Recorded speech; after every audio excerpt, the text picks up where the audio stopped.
Bocchi the Rock, enggak, Osama Ranking, sebuah anime yang gua telat banget baru nonton sekarang. Iya, maaf, ntar gua kasih tau penjelasannya kenapa gua baru nonton sekarang. Dan gua baru nonton sampai season 1 dan gua pengen ngobrol banyak karena banyak banget hal yang pengen gua sampaikan ke kalian, pengen gua diskusikan ke kalian dari anime yang menurut gua indah banget. Dan ternyata ini anime juga kayak apa ya, sesuatu yang udah lama nggak gua temukan gitu, keunikannya gitu. Dan konfliknya yang ternyata kok gitu. Banyak banget keindahan-keindahan dan bahkan tuh kayak emosi gue juga cukup meluap-meluap nonton ini. Namun, bukan berarti ini adalah anime yang sempurna. Ada hal yang bikin gue di akhir kayak, loh?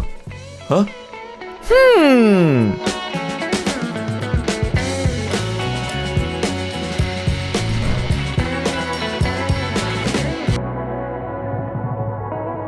Osama Ranking ini tuh kayak clickbaitnya YouTube video gitu. Karena gue udah tahu ada, cuman somehow art style-nya dan premis yang gue lihat di trailer itu membuat gue jadi kayak, oh gitu, ini mah ya oke lah, anime oke lah gitu. Nggak terlalu menarik lah, kayak ya pasti tentang kita berjuang akhirnya mendayo walaupun dengan kekurangan dan lain-lain gitu. Karena protagonisnya adalah orang yang tidak bisa ngomong dan tidak bisa mendengar kan, dan dia adalah anak dari raja yang kuat banget, tapi ternyata dia adalah orang yang lemah banget. Ya zero to hero-nya langsung kebaca lah. Lagi-lagi apalah, sebuah penilaian yang salah dari gue karena menilai sesuatu dari cover. Dan gue yakin kalian juga pasti ada beberapa yang juga cuma nilai dari cover, terus nonton, terus ternyata bener salah gitu. Itu awalnya gue sama Ranking. Gue abis itu nonton karena gue seperti yang kalian tahu ya, gue lagi sering keluar kota. Jadi perjalanan kereta kan 8-12 jam gitu kan. Nonton anime apa ya gue tonton ya, dan belum keluar, terus ini belum dikeluar, terus ada gue lagi sebel sama salah satu OTT kok pas udah di download malah nggak bisa ditonton. Akhirnya gue download dari OTT yang lain, yaitu ada Bocchi the Rock nih. Kok Bocchi the Rock apa? Osama Ranking nih. Ya udah deh gue tonton deh gitu. Terus gue download 1 season, terus gue tonton dia pelan-pelan. Terus yang gue rasakan adalah ice. Itu lagu tadinya gue biasa aja gitu, tapi makin kesini gue makin kayak why the songs hits difference bro. Ternyata zero to hero tetap ada gitu, perjuangan Bocchi tetap ada, tapi jauh lebih menyedihkan dan jauh lebih berasa gitu ketika kita mulai nonton di episode 3, 4 dan lain-lain. Di situ juga gue mulai kayak masih sama sesuai ekspektasi gue, cuman ternyata bisa lebih sedih dari yang gue bayangkan. Sampai akhirnya episode berikutnya 5, 6 lo kok dari Sonona jadi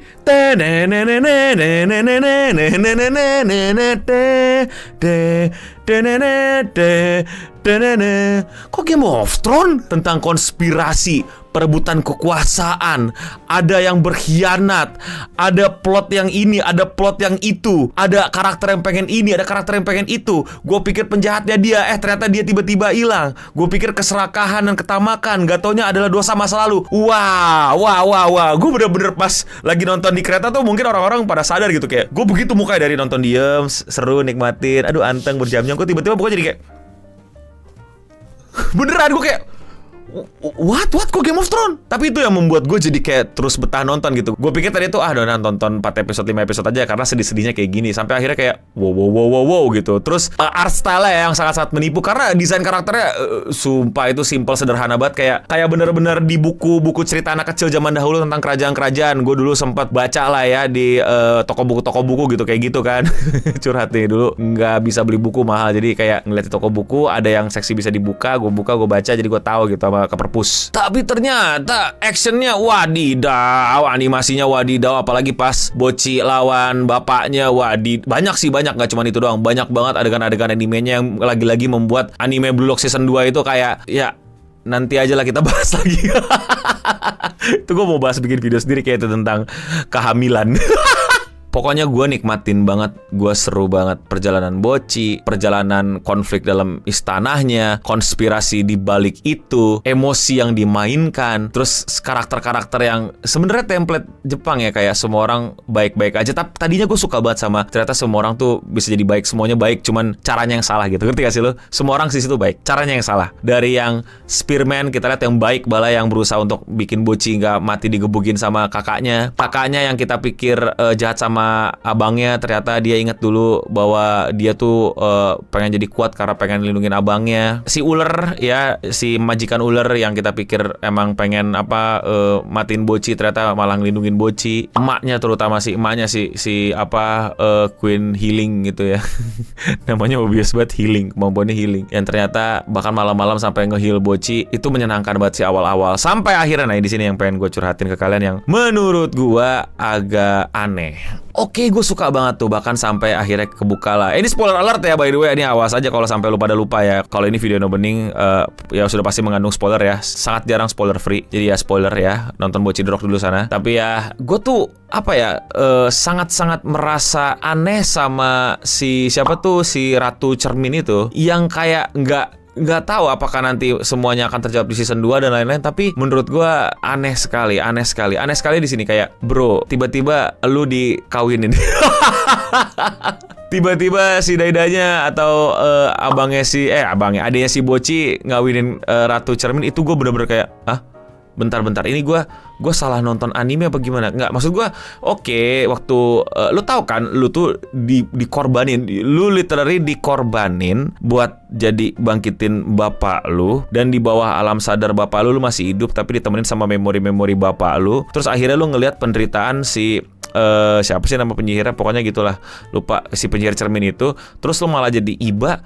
Terus tiba-tiba lu pas udah berhasil tuh Bocchi membuka semua kutukannya, membuat bapaknya beneran mati, ngebalikin si abangnya, terus si cerminnya akhirnya berhasil keluar dari cermin. Terus tiba-tiba ada setannya keluarkan, terus tiba-tiba lu bilang gitu kayak, lu tepati janji gua ya, karena lu udah 2 kali ngindar nih ya. Di meanwhile di sisi lain tuh ada dari kerajaan sebelah yang pengen abangnya balik jadi manusia biasa, jangan immortal, karena jadi maniak yang haus akan penderitaan orang lain waktu dia immortal gitu. Tapi meanwhile dipotong tengah jalan sama adik Bocchi, dibilang sama Daida, kembalikan Ratu Cermin gitu. Terus tiba-tiba langsung kembali aja gitu, yang dimana setannya udah bilang ke Ratu Cermin, lu udah gak bisa nipu gue 2 kali ya, lu 2 kali nge-cheat death gitu, 2 kali ini lu ngibulin gue, jadi gak bisa ya. Tapi tiba-tiba pas Daida ngomong kayak, kembalikan dia gitu, terus kembali. Udah, itu keanehan satu tuh. Gue kayak, oke, terus apa konsekuensinya nih? Apa mungkin di season 2 nanti akan terjawab dan lain-lain ya. Kayak, oke, ya udah, baiklah. Terus habis itu ya tiba-tiba, jangan hukum dia karena dia akan kunikahkan. Ya, bagaimana sih, kayak nggak tahu ya, di beberapa episode yang dimana akhirnya kita melihat ternyata si yang Spearman mesti kedukung Ratu Cermin karena ada utang budi. Bagaimana adanya Bocchi nyumpahin si pelatihnya pedang Bocchi untuk bunuh Bocchi karena dibisikin mulu sama Ratu Cermin. Itu masuk akal gitu, masih kayak iya gitu, dan akhirnya dimaafkan gitu. Dan kita lihat bagaimana proses si The Big Four yang pedang itu yang nyebulin Bocchi, gimana proses dia merasa malu, merasa dishonor, berasa kayak emang udah harusnya tangan gue dipotong karena gue udah melakukan dosa. Dia berusaha untuk minta maaf. Bocchi ada traumanya. Bocchi sampai menghindar di beberapa kali. Itu pun juga mereka masih nggak akrab dan nggak pisah. Nah, meanwhile nih, lu dikurung, badan lu dipakai buat ngidupin bapak lu, dan lu selama perjalanan karir lu, selama perjalanan hidup lu ditipu gitu untuk menjalankan konspirasi kerajaan hanya karena ditemenin dalam mimpi dan melihat masa kecil Ratu Cermin itu. Terus tiba-tiba si ratunya keluar dari cermin dan nyelamatin beberapa orang. Terus kayak, yaudah gue nikahin gitu. Kayak nggak tahu, nikahnya itu buat gue kayak something yang what's going on? Lu nikahin ex-lover bapak lu, wow, so medieval sih emang. Sangat-sangat medieval banget sih ini. Ya, gue tahu dia sempat penasaran, ini siapa sih cewek di balik cermin waktu dia kecil gitu kan, penasaran apa secantik apa sih mukanya dan lain-lain. Iya, orang cantik ini baru aja nyelakain lo gitu. It's just ruin the story for me. Maybe itu gue yang terlalu berlebihan, maybe gue yang nontonnya di kereta mungkin gak fokus dan lain-lainnya, atau mungkin lo nonton season 2 karena ada jawaban di situ. Oke, fine. Tapi itu yang pengen gue ungkapkan ke kalian setelah nonton Bocchi The Rock Osama Ranking. Suka banget, sedihnya dapet, emosinya dapet, roller coasternya dapet, konspirasi juga seru banget. Tertipu aku sama gaya gambarnya, sama style gambarnya. Tapi ternyata bisa sedalam itu, bisa ya nggak se-Game of Thrones banget ya, tapi kayak konspirasinya, dan ternyata orang baik dan orang jahatnya kepake, kecuali di ending membuat gue jadi kayak sedikit Tapi kalau menurut kalian bagaimana? Lanjut season 2 apa? Jangan bang, ini udah beda cerita lagi bang, itu nggak terjawab pertanyaan-pertanyaan lu. Coba komen di bawah. Kalau kalian suka sama pembahasan anime di YouTube dan kalian mau support gue, lakuin dengan sesimpel klik tombol subscribe. Dan ya, sekian Radio Singa untuk episode kali ini. Gue No Bening pamit undur diri, dan untuk kita semua, stay clean and gue mau niruin suara Bocchi ya, cuman ngeledek gak sih jatuhnya? Jadi jangan deh, stay clean and sound.